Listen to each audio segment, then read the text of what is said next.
Bonjour à tous, bienvenue dans votre chaîne Maths et Physique en poche.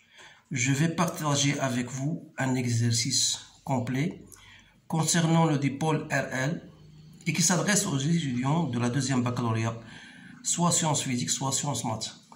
C'est un exercice que je trouve très important dont les questions se basent de plus ou moins sur la représentation graphique. Raison pour laquelle je le partage avec vous. Donc, allons-y. Je vais relire, voilà l'exercice devant vous. Vous pouvez stopper la vidéo, vous lisez attentivement, puis vous répondez aux questions posées et vous faites la comparaison. Alors, on réalise le circuit électrique représenté dans la figure 1 comportant un générateur de force électromotrice E, une bobine L1, de résistance R1 interne, une bobine L2 et de résistance interne R2, 1 ampère-mètre. On ferme l'interrupteur à l'instant t égale à 0.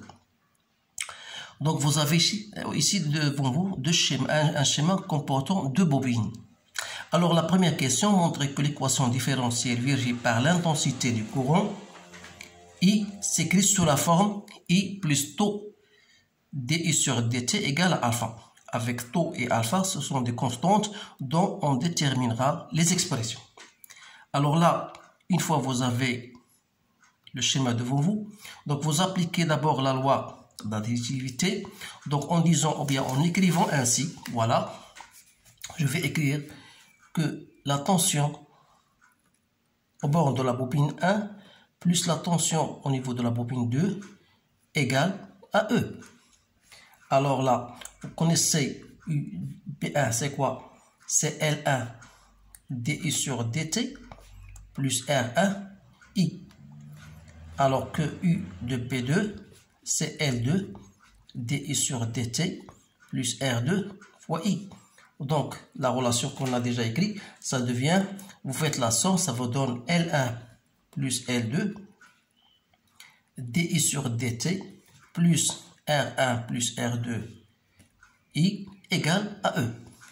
Soit disant I plus L1 plus L2 sur R1 plus R2 dI sur dt égale à E sur R1 plus R2.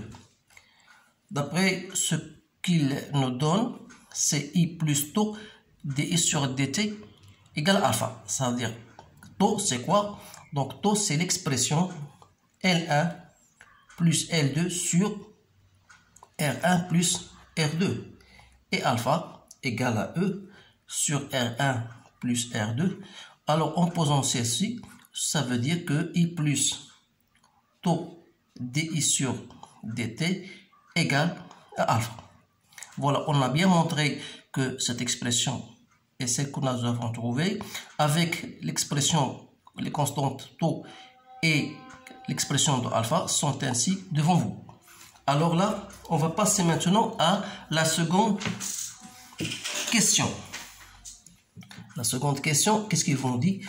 Voilà, on vous donne la solution de cette équation différentielle. C'est-à-dire, on vous donne, voilà, on vous donne I de t égale A exponentielle de moins lambda t plus b.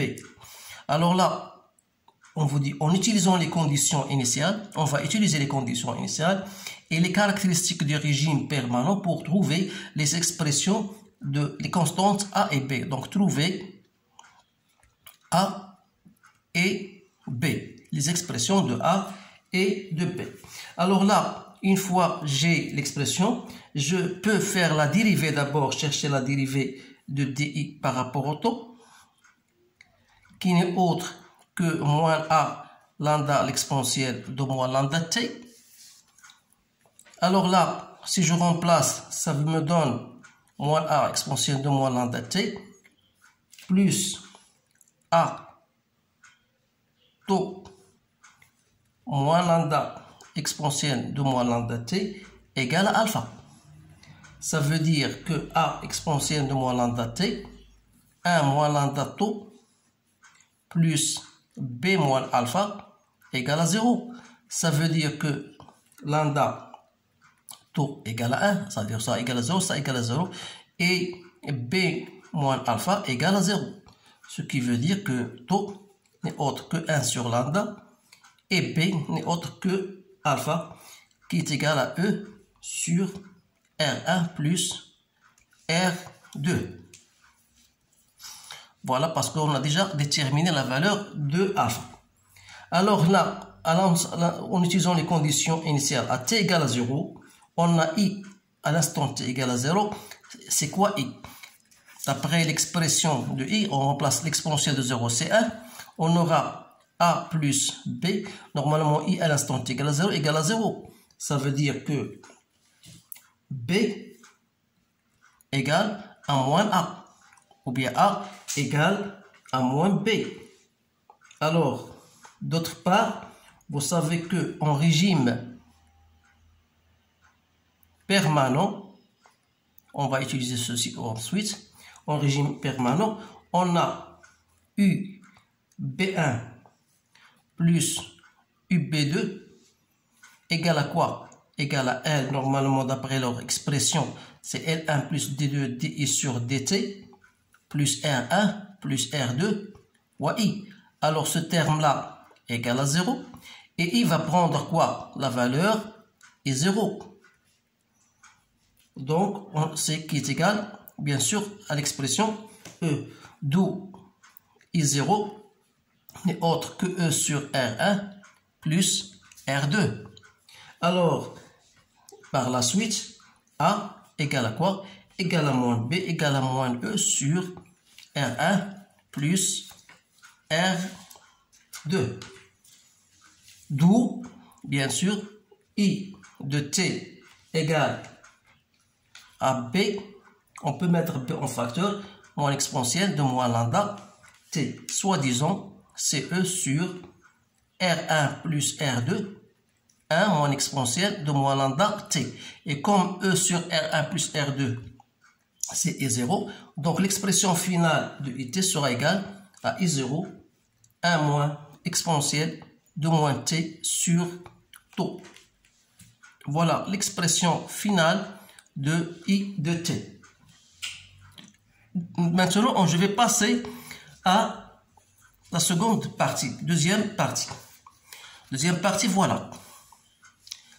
On vous dit la figure, on va voir cette figure, la figure de la courbe, bien la courbe de la figure 2 montre les variations de l'intensité du courant I. Et la figure 3, celle des tensions U de B1 de T, UB2 de T aux bornes des bobines. Alors là, première question, montrer que E égale à 12 volts. Alors on doit d'abord voir ces courbes-là, qui sont les suivantes. Voilà les courbes. Donc les courbes-là, on vous donne une courbe, voilà, montrant la tension aux bornes de la bobine B1 et la tension aux bornes de la bobine B2. Et celle-ci, on vous donne l'intensité en fonction du temps. Alors, la première question, c'est montrer que E, la force électromotrice du générateur, égale à 12 volts. Alors, qu'est-ce qu'on va faire? Donc, il suffit de revoir que lorsque c'est tend vers l'infini en régime permanent, vous avez UB1 plus UB2 égale à E, d'après l'expression qu'on a déjà mentionnée dans la première partie. Donc, on va l'écrire, voilà. Je vais écrire U, donc ça c'est colonne 2, UB1 au temps infini plus UB2 au temps infini, c'est bien égal à E. Donc, qu'est-ce que ça vaut UB1 à l'infini? C'est R1 I0. Ça veut dire que la bobine se compose comme un conducteur ohmique. C'est-à-dire, d'après la courbe, donc si vous voyez bien la courbe, U de B1 à l'infini, voilà, et prend cette valeur qui est égale à 10. Voilà. Donc, je vais l'écrire ici. Donc, c'est 10 volts. Et UB2 à l'infini, c'est R2 I0. C'est quoi? Et prend la valeur, ici, voilà, 2. Donc, ça veut dire que E égale à UB à l'infini plus E2. Donc, il y a 10 plus 2, ça fait bien 12 volts. Voilà l'expression de E. Voilà la valeur de E. Donc, maintenant, deuxième question, ça c'est la première question. Deuxième question, on vous dit, voilà, montrer ou bien trouver l'expression de dI sur dt à l'instant t égale à 0 en fonction de E, L1 et L2. Alors, dI sur dt, c'est quoi? D'après, voilà la valeur, c'est la dérivée de I de t, c'est quoi? Ça vous donne I0 sur taux exponentielle de moins t sur taux. Alors là, dI sur dt à l'instant t0, il suffit de remplacer t par 0. Donc c'est I0 sur taux. Donc c'est quoi I0? I0 c'est E sur R1 plus R2. Et taux, l'inverse de 1 sur taux, c'est R1 plus R2 sur L1 plus L2. Ça veut dire donc que dI sur dt à l'instant t égale à 0 n'est autre que E sur L1 plus L2. Voilà. Ce sont des questions qui sont faciles, mais il faut quand même savoir comment utiliser les données qu'on vous donne. Donc, maintenant, on déduire la valeur de L1 plus L2. On déduire la valeur de L1 plus L2. Voilà. Donc, toujours dans la troisième question. Donc, comment on va déduire oui, en fonction d'abord, on a donc la droite, la troisième question, la droite T de la figure 2 représente la tangente de la courbe à l'instant t égale à 0. Trouvez graphiquement dI sur dt. Alors là, dI sur dt, comment je vais la trouver graphiquement? Donc je vais regarder bien la courbe représentant I en fonction de temps.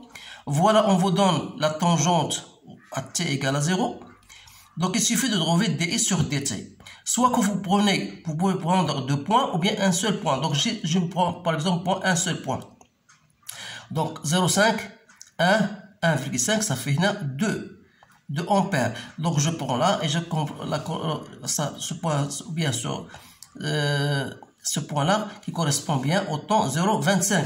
Donc qu'est-ce que je vais écrire? Ça fait donc 2 sur 0,25. Donc ça me donne 8 ampères par seconde. Alors, dI sur dt au point 0, on a dit c'est bien E sur L1 plus L2 qui est égal donc à 8. De là, je exprime ou bien je trouve L1 plus L2 qui n'est autre que E sur 8, soit 12 sur 8, donc c'est 3,5, donc c'est 1,5 Henry. Voilà la valeur de L1 plus L2. Quatrième question. Montrez que UB1 à l'instant t égale à 0 égale à L1 sur L1 plus L2 fois E et que UB2 égale à t égale à 0 égale à L2 sur L1 plus 2 fois E. Alors là, quatrième question, je sais que UB1 à l'instant t c'est L1 dI sur dt plus R1 fois I. Alors, à t égale à 0, on sera égal à L1 sur dI sur dt à t égale à 0. R1i à l'instant t égale à 0 égale à 0. Donc, qu'est-ce qu'il reste? C'est L1. Déjà, on a trouvé l'expression de dI sur dt à l'instant t égale à 0. Donc, c'est L1 plus L2. Donc, ça, bien sûr, ça me donne, voilà, L1. Donc, c'est bien ça. Donc, UB1 à l'instant t égale à 0 n'est autre que L1 sur L1 plus L2 fois E. Voilà, c'est bien l'expression qu'on vous donne ou bien qu'on vous demande de montrer. Donc, c'est la même chose pour UB2 à l'instant t égale à 0 sera égal à L2 dI sur dt à l'instant égal à 0. Donc, ce sera bien sûr L2, L1 plus L2 fois E. Voilà l'expression. En utilisant les courbes de la figure 3, trouver L1 et L2. Trouver L1 et L2. Donc, montrer d'abord en régime permanent. Donc, comment je vais déterminer d'abord les valeurs L1 et L2 d'après les courbes de la figure 3. La figure 3, voilà. J'ai UB à l'instant t égale à 0. Voilà, d'après la figure, j'ai UB1 à l'instant t égale à 0. C'est quoi? À l'instant t égale à 0, voilà UB1 égale à 4 volts. Et j'ai UB2 à l'instant t égale à 0 égale à combien? Voilà UB2 à l'instant t égale à 0 égale à 8 volts. Donc UB1 à l'instant t égale à 0, c'est L1 E sur L1 plus L2. Et l'autre, c'est L2 sur L1 plus L2 fois E. D'après cela, je peux effectuer je peux mettre UB1 sur UB2 ou bien UB2 sur UB1. Donc UB2 sur UB1, c'est quoi? C'est L2, ça me donne L2 sur L1. L2 sur L1. Donc, L2 sur L1. Et par suite, ça me donne la valeur, c'est quoi? UB2, c'est 8. 8 divisé par 4, ça fait égal à 2. Ça veut dire que L2 égale à 2 fois L1. Voilà, j'ai déjà une relation. Donc, j'ai L1 plus L2 égale à 1,5 et j'ai L2 égale à 2 fois L1. Ceci va me permettre donc 3L1. Si je remplace L2 par 2L1, ça fait 3L1 égale 1,5. D'où L1, c'est 1,5 sur 3, c'est 0,5 Henry. Et par suite, L2, c'est 2 fois L1, donc c'est 1 Henry. Voilà la détermination de L1 et de L2. Maintenant, montrer, cinquième question, montrer qu'en régime permanent, les tensions, voilà, montrer qu'en régime permanent, les tensions UB1 à l'infini et UB2 ont pour expression UB1 R1 sur R1 plus R2E et UB2 à l'infini égale à R2 sur R1 plus R2 fois E. Alors là, j'ai UB1 à l'infini, c'est quoi? C'est L1 dI sur dt à l'infini plus R1 I à l'infini. Donc, c'est quoi ça? Donc, dI sur dt en régime permanent, ça égale à 0. Ça va faire donner R1 et 0. Donc, je dis que UB1 à l'infini, c'est R1 fois I0. I0, c'est déjà fait. Donc, c'est E sur R1 plus R2. On est de même pour UB2 à l'infini sera égal à R2 fois I0. Donc, c'est R2 fois E sur R1 plus R2. Voilà la valeur de UB2 à l'infini. Maintenant, la sixième question. En régime permanent, l'ampèremètre affiche la valeur de égale 2 ampères. Calculez les valeurs de R1 et de R2. Alors là, en régime permanent, on a I0 égale à 2 ampères. D'après les expressions qu'on a déjà obtenues, c'est quoi? UB1 à l'infini, c'est R1 et 0. Alors là, je peux calculer, on déduire R1 comme étant c'est UB1 à l'infini sur I0. C'est-à-dire, c'est 10 sur 2, donc 5 ohms. De même, UB2 à l'infini, c'est R2 est 0, on déduit R2, c'est UB2 à l'infini sur est 0. UB2 à l'infini, c'est 2 sur 2, donc c'est 1 ohm. Voilà la réponse à cette question. Septième question, on veut dire, voilà l'expression de la tension UB1 à l'instant t égale à C plus D exponentielle de moins t sur tau. Voilà la dernière question. UB1. Alors là, on vous dit trouver les expressions des deux constantes C et D. Alors là, qu'est-ce que vous allez faire? Vous avez que UB1 à l'instant t égale à 0. D'après cette expression, c'est C plus D. Donc UB1 à l'instant t0, si vous revenez à la courbe, alors UB1 à l'instant t égale à 0, c'est bien égal à 4. Alors là, je vais l'écrire, donc égal à 4 volts.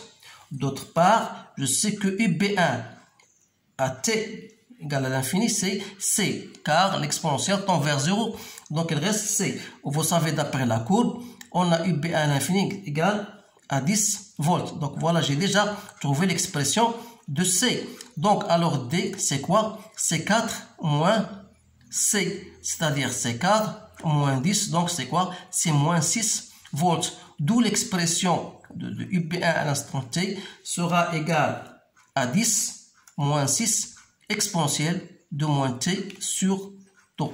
Voilà la réponse finale à ces questions. Alors je trouve que c'est un exercice vraiment qui mérite plus d'attention et de concentration. Alors je vous conseille de le répéter 2 ou 3 fois pour que vous puissiez enfin maîtriser ces notions-là, car elles sont très intéressantes et généralement on vous demande cela le jour de l'examen. Alors je vous remercie de votre attention et je vous dis à bientôt.